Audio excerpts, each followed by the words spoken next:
Leilana Pierce, a character from Reality Bites 2, will be stuck in Beetlejuice 2. I think it's inevitable that I'll find it. Until then, we have to think up a new character for me here in the context of Beetlejuice 2. Okay, Leilana, in order to do that, we'll have to think of how Leilana Pierce and Lydia Dietz are interrelated. Sure, Lydia. I just thought of something. You are a documentarian.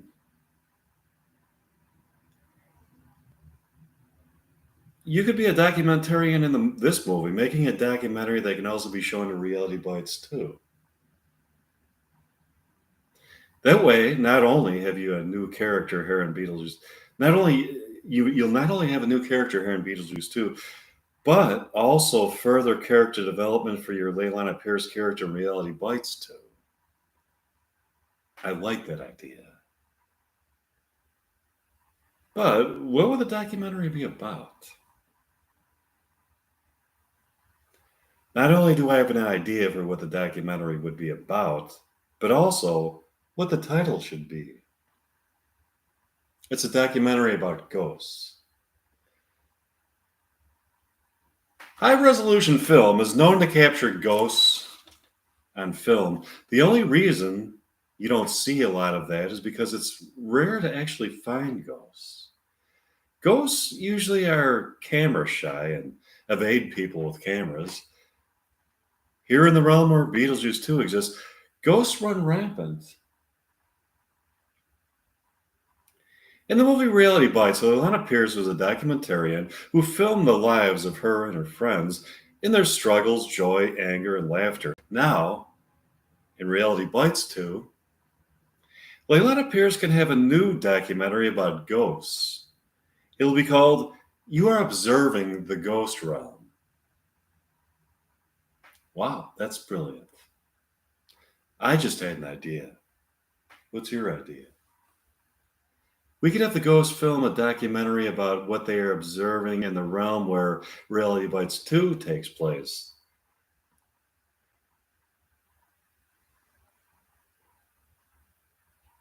Can the ghosts see into the realm where Reality Bites 2 takes place?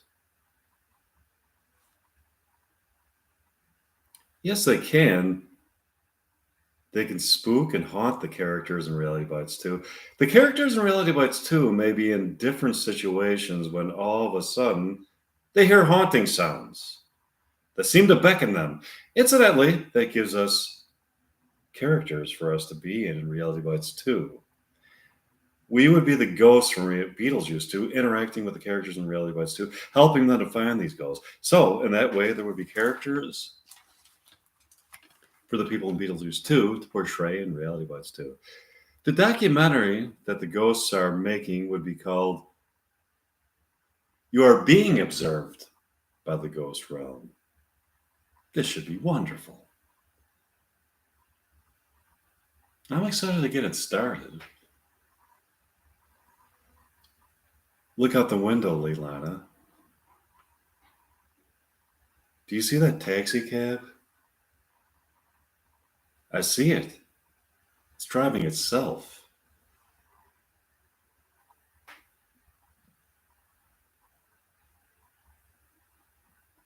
What else did you notice about it?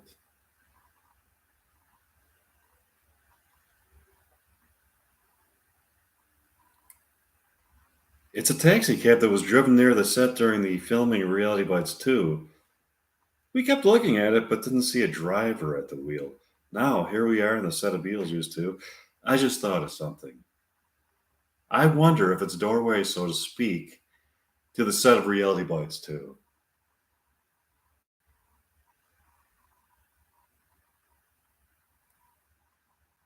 Why don't we go and find out? Sure. So fancy that. It's Leilana Pierce from Reality Bites and Lydia Dietz from Beetlejuice talking to each other in Beetlejuice 2.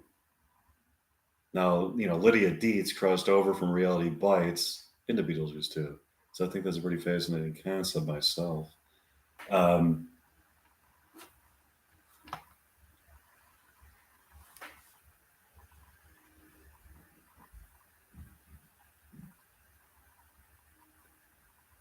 they're almost instantaneously transported to the set of Reality Bites too, as the taxi cab seamlessly drives them from a street in Beetlejuice 2 to Pancakes by the Bay, in front of which Ethan Hawke is fighting with Troy Dyer over the character who portrays Leilana Pierce in the stage adaptation of Reality Bites. They get out of the taxi cab to talk to them.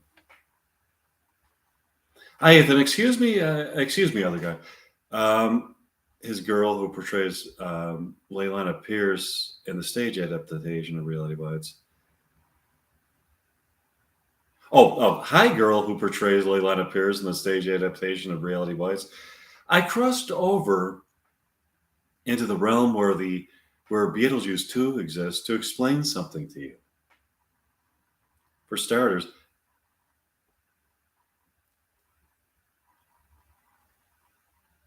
have any of you sensed a kind of phantasmagoric presence nearby? We have. Do you know why that is?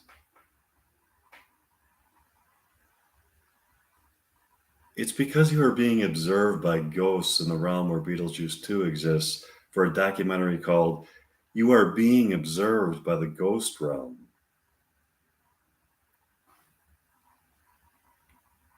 Wow, that is far out. Also, Leilana has been filming a documentary about ghosts in the realm where Beetlejuice 2 exists. She wants to show the documentary here in the realm where Reality Bites 2 exists. Do you approve of that? Sure, that'd be fascinating. Great, we'll get that started.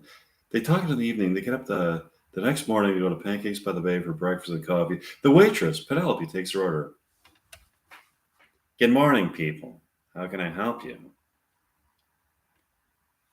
At the table is seated Ethan, Sheila, Charlie, Leilana, Lydia, and Mike.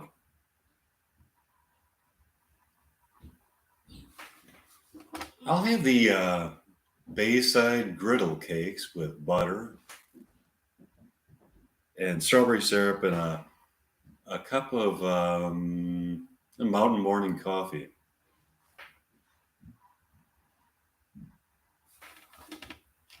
As a matter of fact,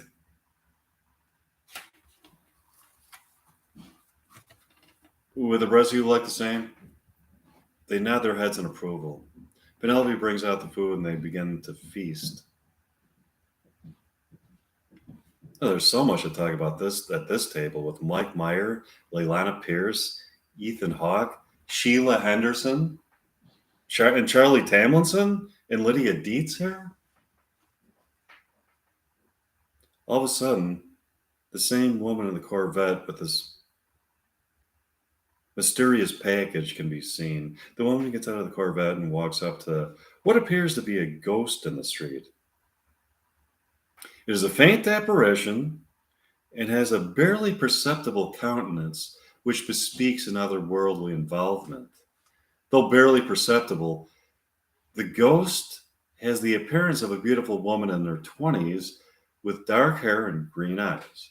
The ghost proceeds to enter the front door of Pancakes by the Bay and approach the table where they're sitting. The ghost then places the package onto the table and stares into each of the people and stares into the eyes of each of the people stares into each of the people's table's eyes, and then stares at the package continuously back and forth from their eyes to the package for an hour.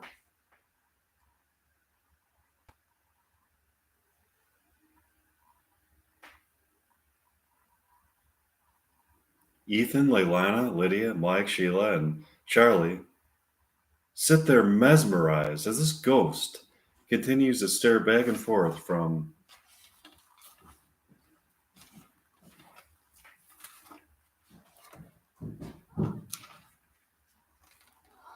their eyes to the package. She then travels back into the ghost realm. She didn't say anything while she was in the restaurant with them, but can be heard in strange whispers from the ghost realm. They hear her saying,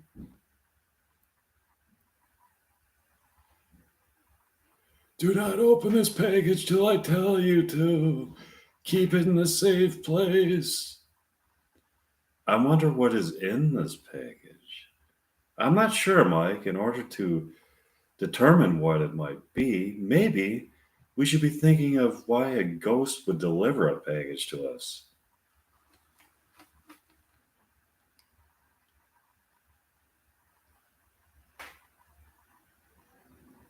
Do you have any idea why a ghost would deliver a package to us, Leilana? I'm pondering that, Sheila. I can't think of anything. Um, can you think of anything, Mike?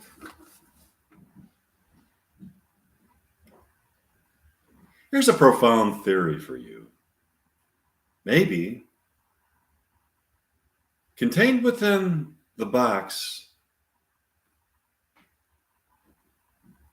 are the ghosts of family members and friends that we have known in our lives. When we open the package, they will be unleashed here in material reality, where for a moment they will rematerialize in human form, after which they will return to the ghost realm.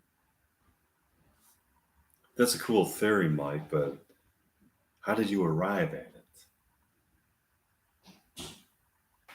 First, I thought, I thought of why a ghost would visit us here. I thought that maybe the purpose of the ghost visit is to bring us in touch with the ghost realm so that we might keep in contact with friends and family members who are deceased. Then I thought that she put them in the package as a kind of surprise for us to enjoy.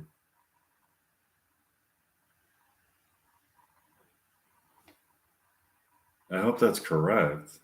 All of a sudden, the package starts shifting around on the table. It starts rotating. The door to the restaurant suddenly opens by itself, and the package jettisons through the as though it were as if by an unseen presence. What are we going to do now? The package is gone. You're right, Charlie. What are we going to do now? If my theory was correct, and there are ghosts of our relatives in the package, maybe they heard our conversation and were spooked by it, so they scurried off. That's possible, Mike. Leilana, would you like to wander around town and then practice some dialogue written by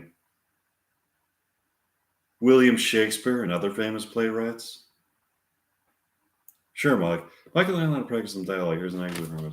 Now I'm getting some dialogue.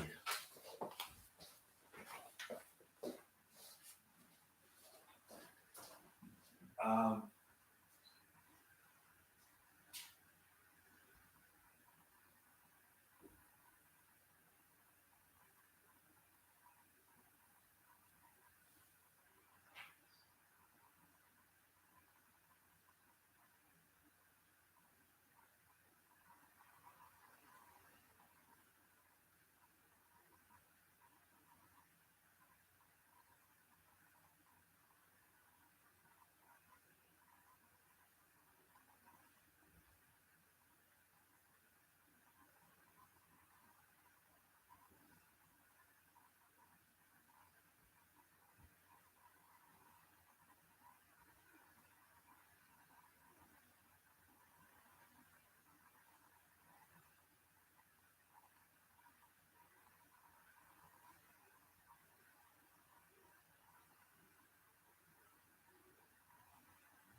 Okay, I have here in my hands.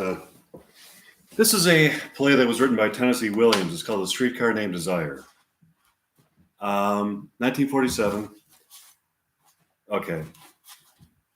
The main characters of the play are Blanche, Stella, Stanley, Mitch, Eunice, Steve, Pablo, a Negro woman, a doctor, a nurse, a young collector, and a Mexican woman.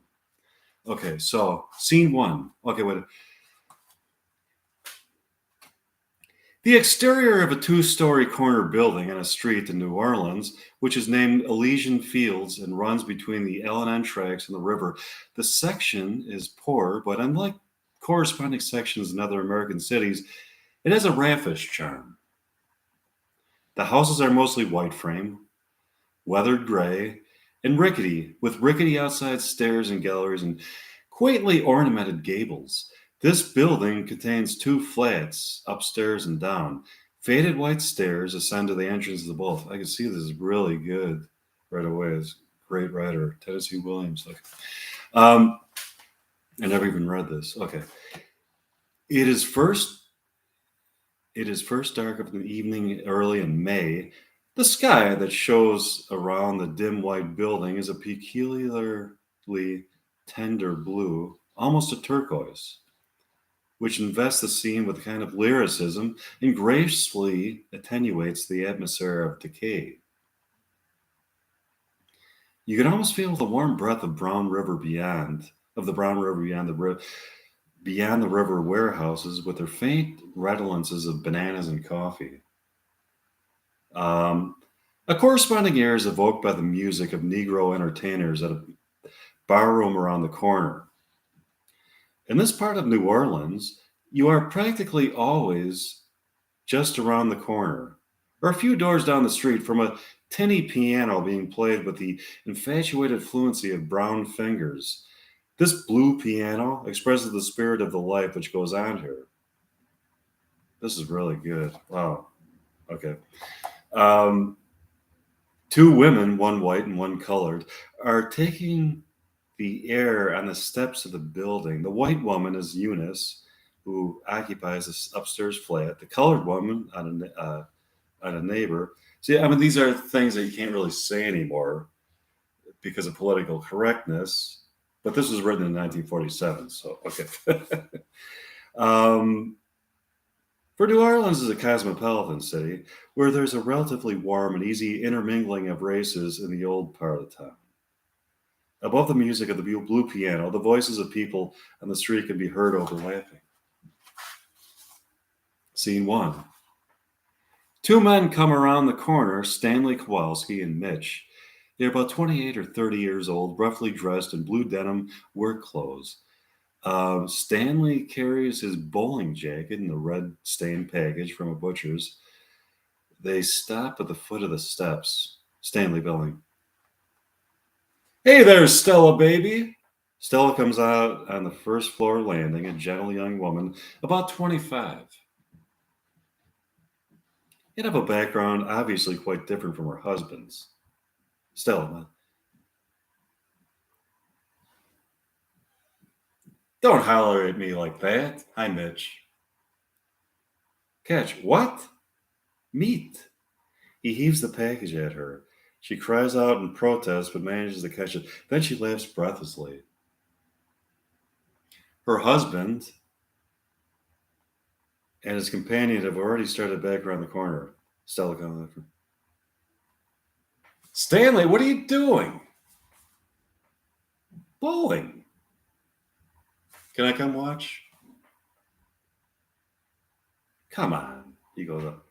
Be over soon to the white woman. Hello, Eunice. How are you? I'm all right. They'll see if they get him a poor boy sandwich because nothing's left here. They all laugh. The colored woman does not stop. Stella goes up.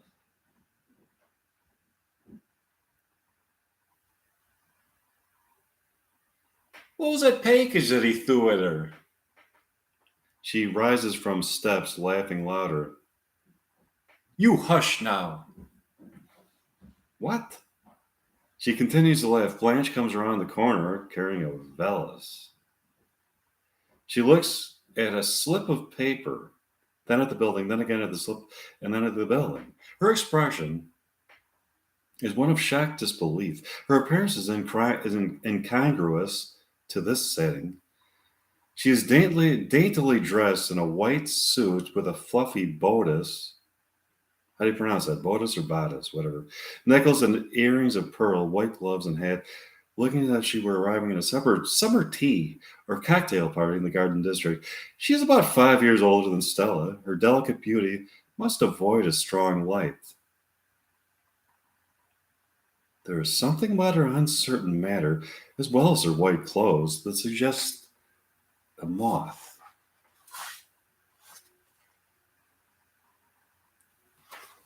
What's the matter, honey? Are you lost?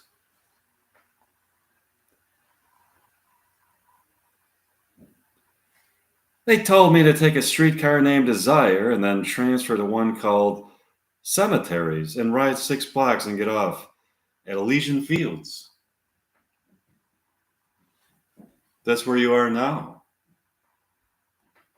At Elysian Fields? This here is Elysian Fields.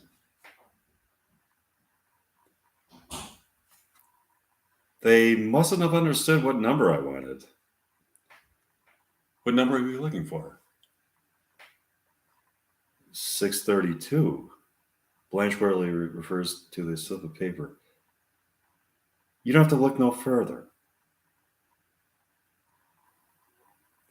I'm looking for my sister, Stella Dubois. I mean, Mrs. Stanley Kowalski. That's the party.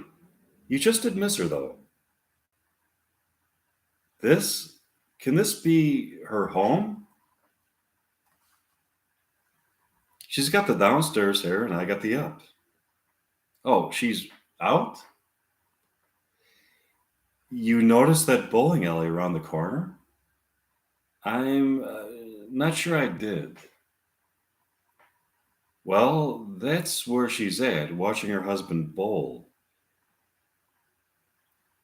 You want to leave your suitcase here and go find her? No. I'll go tell her you come. Thanks. You're welcome. She wasn't expecting you? No, not tonight. Well, why didn't you just go in and make yourself at home till they get back? How could I do that? We own this place, so I can let you in. She gets up and opens the downstairs door. A light goes on behind the blind, turning it light blue. Blanche slowly follows her into the downstairs flat. The surrounding areas dim out as the interior is lighted. 2 rooms can be seen, not too clearly defined.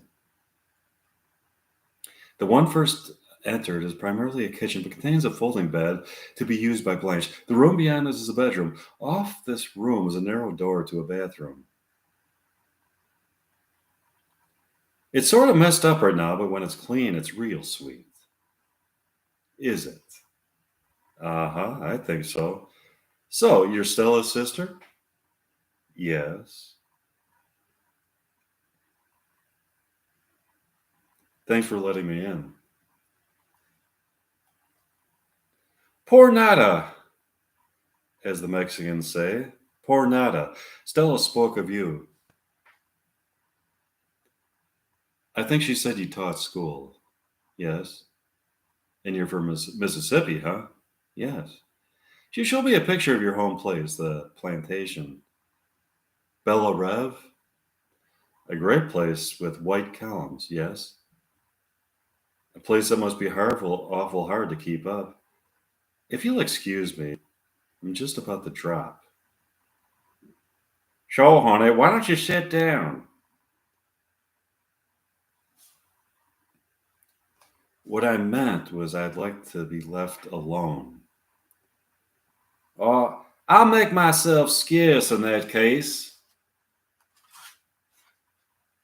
I didn't mean to be rude, but I'll drop by the bowling alley and hustle her up. She goes out the door. Blanche sits in the chair very stiffly with her shoulders slightly hunched and her legs pressed close together, and her hands tightly clutching her purse as if she were quite cold. After a while, the blind look goes out of her eyes, and she begins to slowly look around. A cat screeches. She catches her breath with a startled gesture. Suddenly, she notices something in a half open closet. She springs up and crosses to it and removes a whiskey bottle. She pours a half tumbler of whiskey and tosses it down. She carefully replaces the bottle and washes out the tumbler at the sink. Then she resumes her seat in front of the table. I've got to keep hold of myself. Stella comes quickly around the corner of the building and runs in the downstairs flat. Blanche! For a moment they stare at each other. Then Blanche springs up and runs to her with a wild cry. Stella! Oh, Stella, Stella! Stella for star! Now then, let me look at you.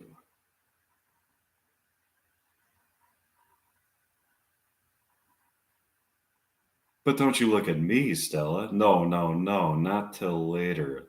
Not till I've bathed and rested. And turn that over light. Uh, turn that off. I won't be looked at in this merciless glare. Come back here now. Oh, my baby. Stella. Stella for star. I thought you would never come back to this horrible place. What am I saying? I didn't mean to say that. I meant to be nice about it and say, oh, what a convenient location and such. Precious lamb, you haven't said a word to me.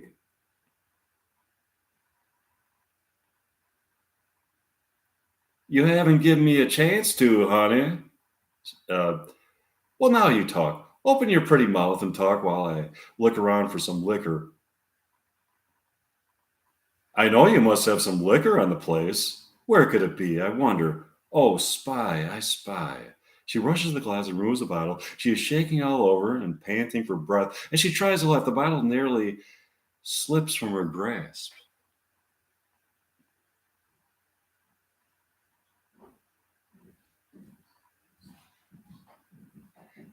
Blanche, you sit down and let me pour the drinks.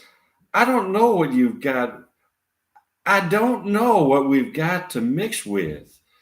Maybe a Coke's in the ice box. Look and see, honey, while I'm.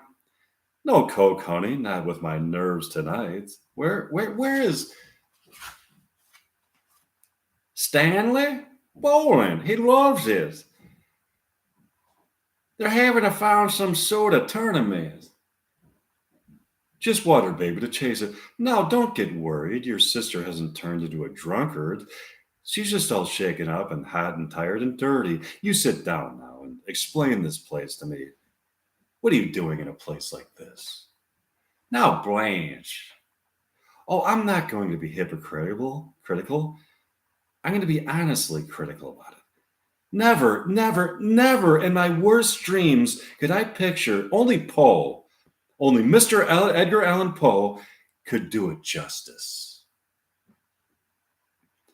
Out there, I suppose, is a ghoul haunted woodland of Weir. No, honey, those are the L&N tracks. Now, seriously, putting joking aside, why didn't you tell me? Why didn't you write me, honey? Why didn't you let me know? Tell you what, Blanche.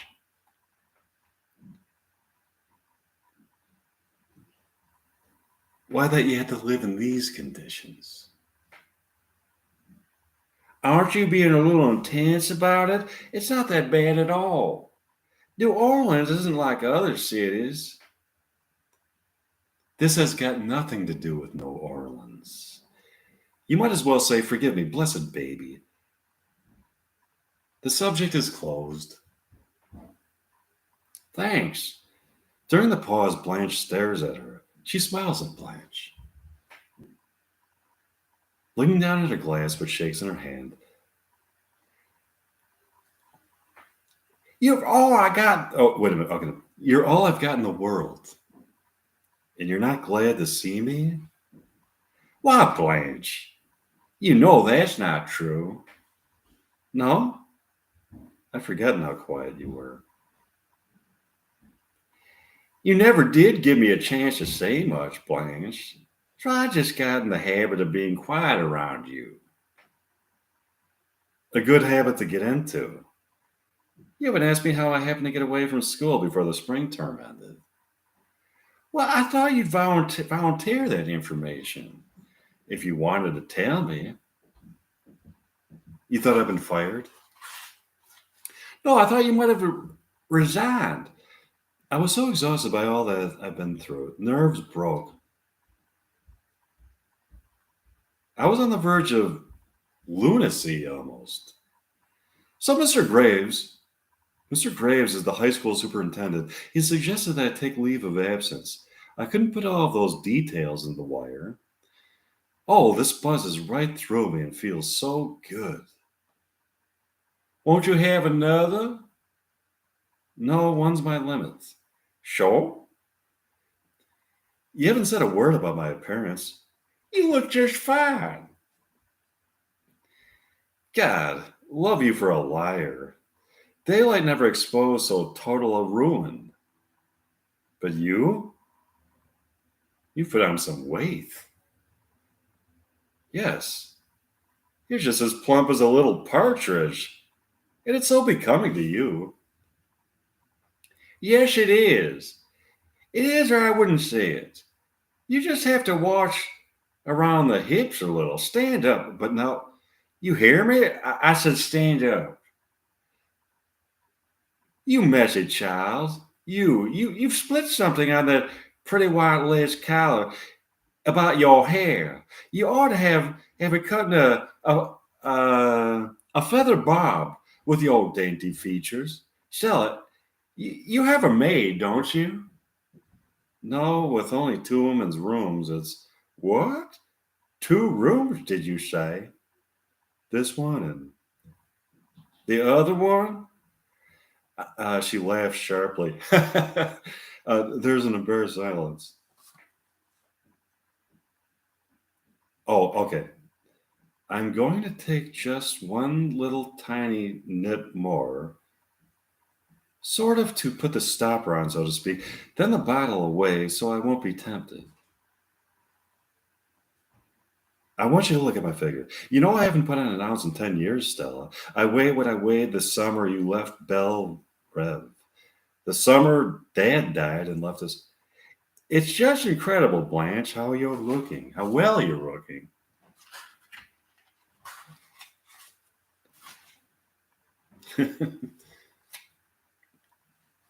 But Stella, there's only two rooms.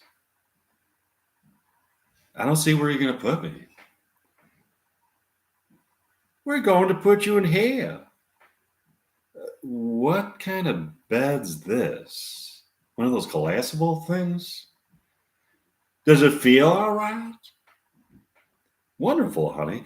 I don't like a bed that gives much. But there's no door between the two rooms, and Stanley, will it be decent? Stanley is Polish, you know. Oh yes, there's something like Irish, aren't they? Well, only not so highbrow. I brought some nice clothes to meet all your lovely friends. Or I bought some nice clothes to meet all your lovely friends in. Um, I'm afraid you won't think they are lovely. What are they like? They're Stanley's friends. Polacks? They're a mixed lot, Blanche. Heterogeneous types? Oh, yes. Yes, types is right. Well, anyhow, I bought some nice clothes and I'll wear them. I guess you're hoping I'll put up at a hotel, but I'm not going to be put up at a hotel. I want to be near you, go to be with somebody. I can't be alone. Because, as you have noticed, I'm not very well. You seem a little bit nervous or overwrought or something. Will Stanley like me, or will I just be visiting in-laws, Stella? Stella? I couldn't stand that. You got along fine together. If you just tried to, well, compare it with the man that we went out with at home. Is he so different? Yeah, it's a different species. In what way? What's he like? Oh, you can't describe him. Someone you're in love with. Here's a picture of an office. Let's see. All right, that was enough of Streetcar Named Desire. Okay. Let's see what else.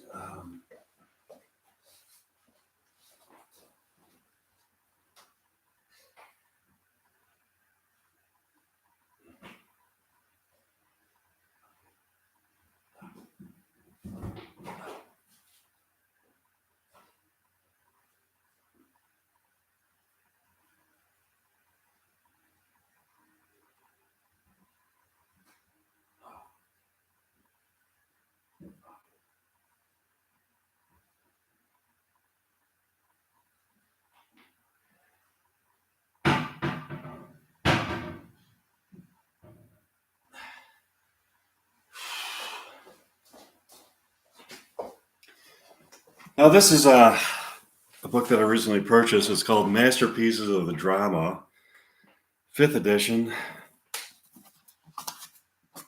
Um,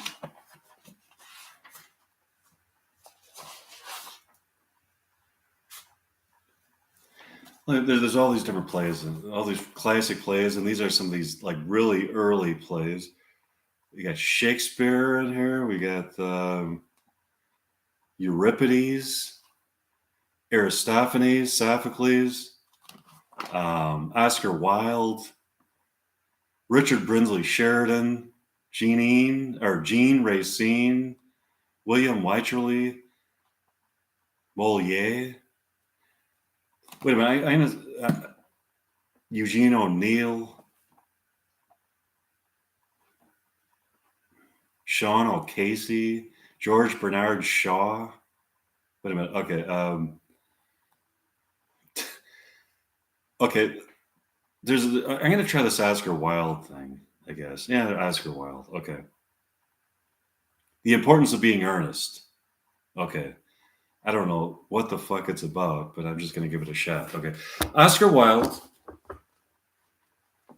His life ranged from 1854 to 1900. The Importance of Being Earnest, written in 1895. This is when people used to write things that actually had some kind of like literary weight to them and were actually profound and poetic. And anyways, okay. The Importance of Being Earnest imitates nothing, represents nothing, means nothing, is nothing, except a sort of rondo capriccio, or what was it? I think it's in Latin. Rondo capricioso. Okay. In which the artist's fingers run with crisp irresponsibility up and down the keyboard of life. See, do I know what the fuck that means? Um, um, William Archer, 1895. Wow. Okay. Well, I don't know. I don't have to read. I'm just going to go right into the play. Okay. The Importance of Being Earnest. Characters: John Worthing, J.P., Algernon Moncrief, Reverend Canon Chasuble, or Chasuble, D.D., Merriman, Butler, Lane, Manservant, Lady Bracknell, the Honorable Gwendolyn Fairfax, Cecily Cardew, Miss Prism, governess. The scenes of the play. Act 1, Algernon's Moncrief's flat in Half Moon Street. Act 2, the garden at the Manor House, Woolton. Act 3, drawing room in the Manor House, Woolton. Time, the present. Place, London.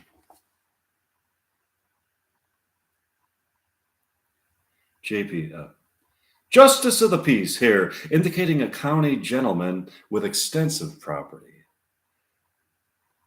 Oh, wait a minute. Okay. Oh, that wasn't dialogue. That was I'm just going to go right into Act One. Scene.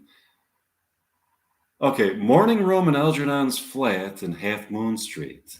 The room is luxuriously and artistically furnished. The sound of a piano is heard in the adjoining room. Lane is arranging afternoon tea on the table, and after the music has ceased, Algernon enters. Did you hear what I was playing, Lane?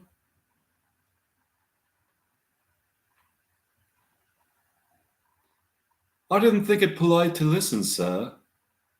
I'm sorry for that, for your sake.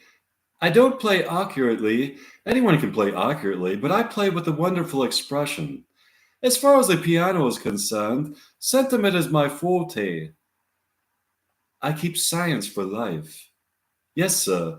And speaking of the sciences, oh, it's fun to do this British accent. I just forgot I'm in London, so I could do the British accent. Okay, wait. What the fuck is happening? Okay.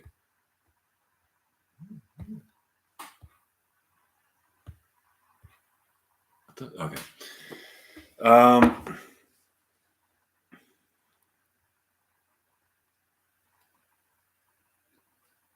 and speaking of the science of life, have you got the cucumber sandwiches cut for Lady Brocknell? Yes, sir. Hands them on a salver. Inspects them, takes two, and sits down on the sofa.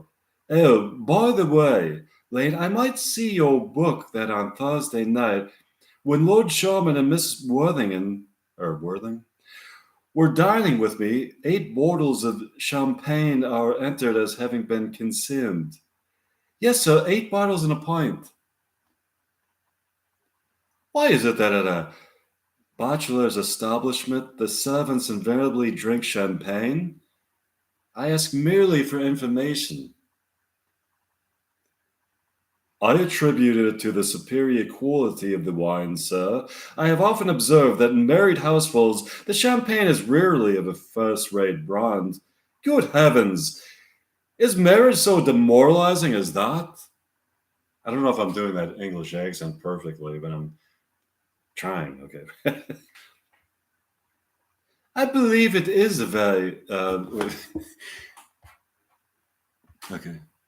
I don't even know. I don't even know if that remotely sounds like a British accent, but okay. Pleasant State. So I have had very little experience of it myself up to the present.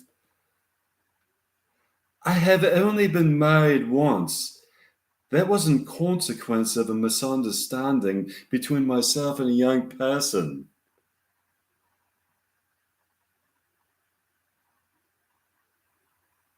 I don't know if I'm much interested in your family life, Lane.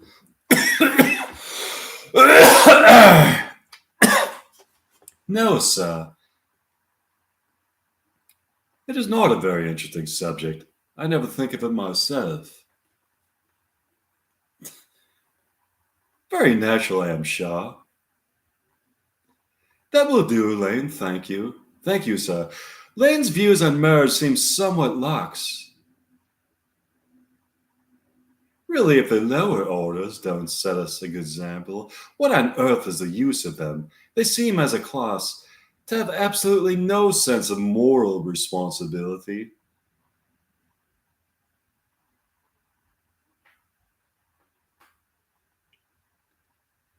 Mr. Ernest Worthing, how are you, my dear Ernest? What brings you up to town? Oh, pleasure, pleasure. What else should bring one anywhere? Eating as usual, I see, Algy. I believe it is customary in a good society to take some slight refreshment at 5 o'clock. I hope I'm doing this English accent right. I don't know. Okay.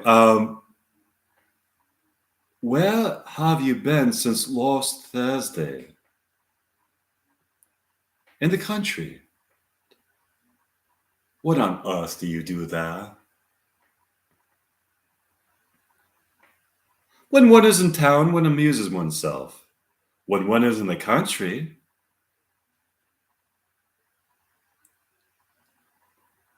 One amuses other people. It is excessively boring. And who are the people you amuse? Oh, neighbors, neighbors. Got nice neighbors in your part of Shrewsbury? Perfectly horrid. Never speak to one of them. How immensely you must amuse them. By the way,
okay.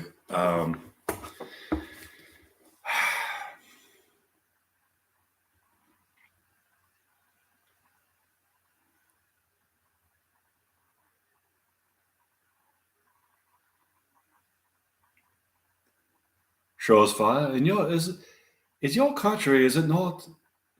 Uh, Shrewsbury? Yes, of course. Hello. Why all these cups?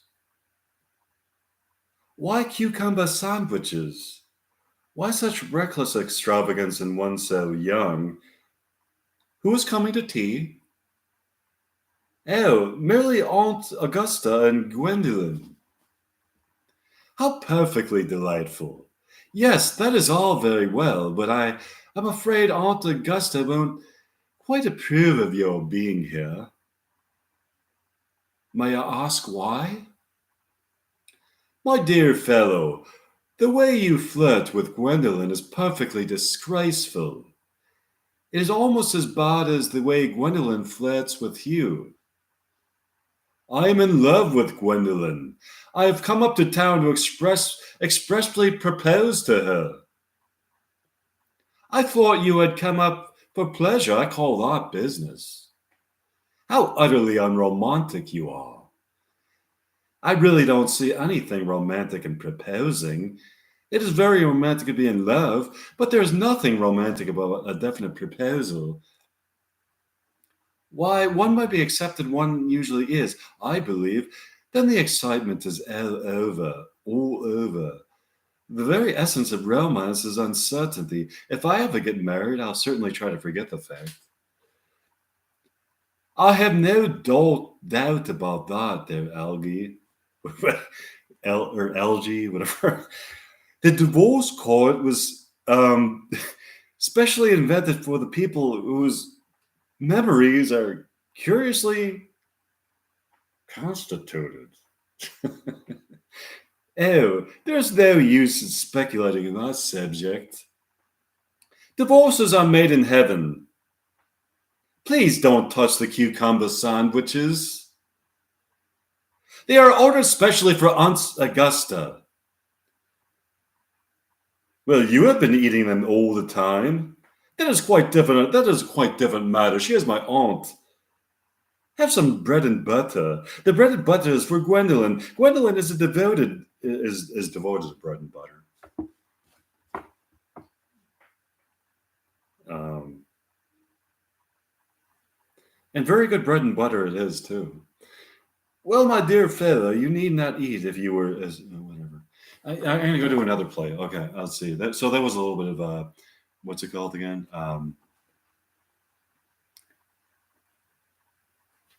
The importance of being earnest. Okay, let's see.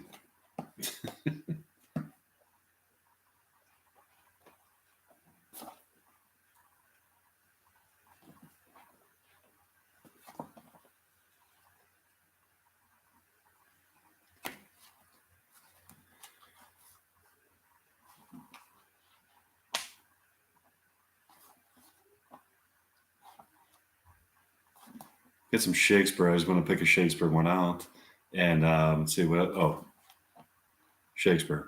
Um, I think all they had was the is the only one they have in here Othello. Yeah. Okay. Othello, More of Venice.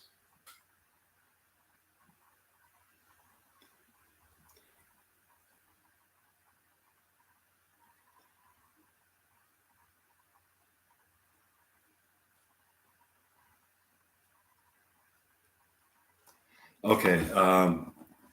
Act one, scene one. Enter Rodrigo, or no, Rodrigo and Iago. Tush, never tell me I take it much that thou Iago, who has lost my, as if the strings were thine, shouldst not know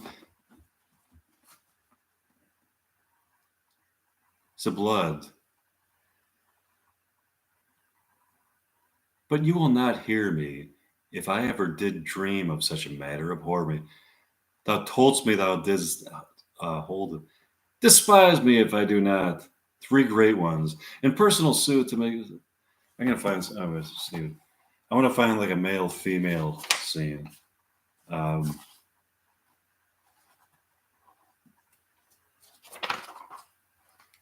okay.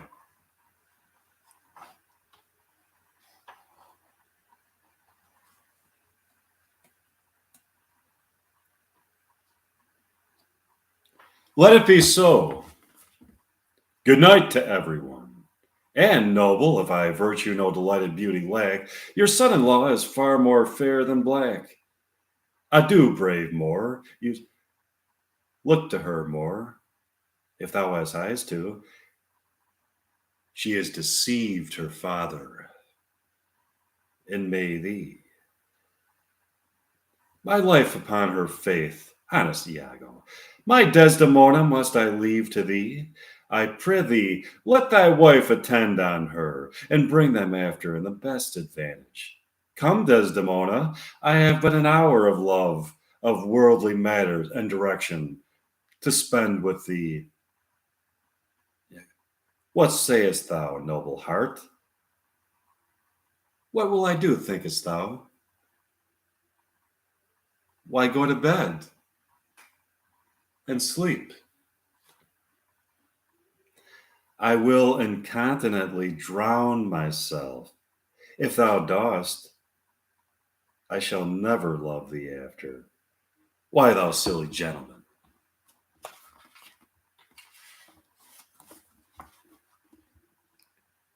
It is silliness to live when to live is torment. And then have we a prescription to die when death is our physician?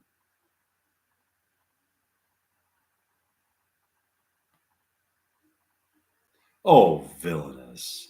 I have looked upon the world for 4 times 7 years, and since I could distinguish betwixt a benefit and an injury, I never found a man that I knew how to love himself. Ere I would say, I would drown myself for the love of a guinea hen. I would change my humanity with a baboon. Boy, that's a weird line. What does she mean? What does Shakespeare mean by that? What should I do? I should confess virtue, a fig, desire in ourselves. Blah, blah, blah. Let's see. Okay. Um,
Poor and content is rich and rich,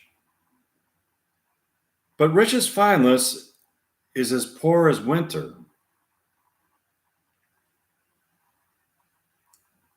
To him that ever fares he shall be poor. Good heaven, the souls of all my tribe defend from jealousy. Why is this? Thinkest thou I'd make a life of jealousy, to follow still the changes of the moon with fresh suspicions? No, to be once in doubt is once to be resolved. Exchange me for a goat, when I shall turn the business of my soul to such ex sufflicate and blown surmises, matching thy inference, tis not to make me to say my wife is fair, feeds well, loves, is free of speech, sings, plays, and dances well. Where virtue is, these are more virtuous, nor mine own weak merits will I draw the smallest fear or doubt of her revolt. For she had eyes and chose me. No, Iago, I'll see before I doubt, when I doubt prove. And on the proof, there is no more but this, away at once with love or jealousy. I am glad of it, for now I shall have to show the love and duty that I bear you with franker spirit. Therefore, as I am bound, receive it from me. I speak yet not yet of proof.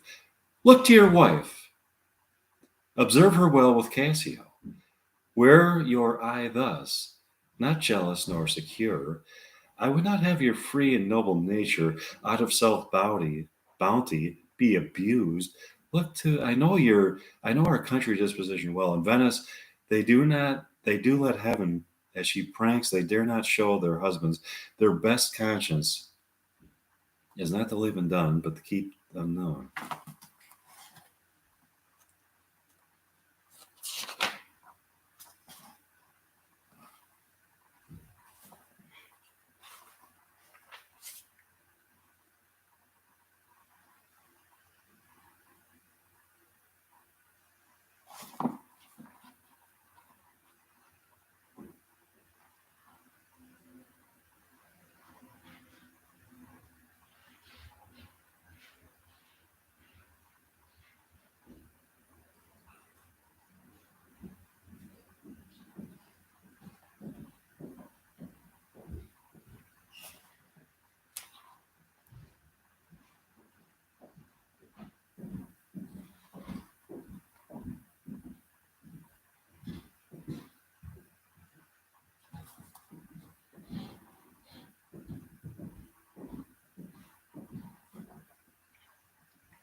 Think so, Iago? To kiss in private? An unauthorized kiss. Or to be naked with her friend in bed an hour or more, not meaning any harm? Naked in bed, Iago, and not mean harm. It is hypocrisy against the devil. They that mean virtuously and yet do so, the devil their virtue tempts, and they tempt.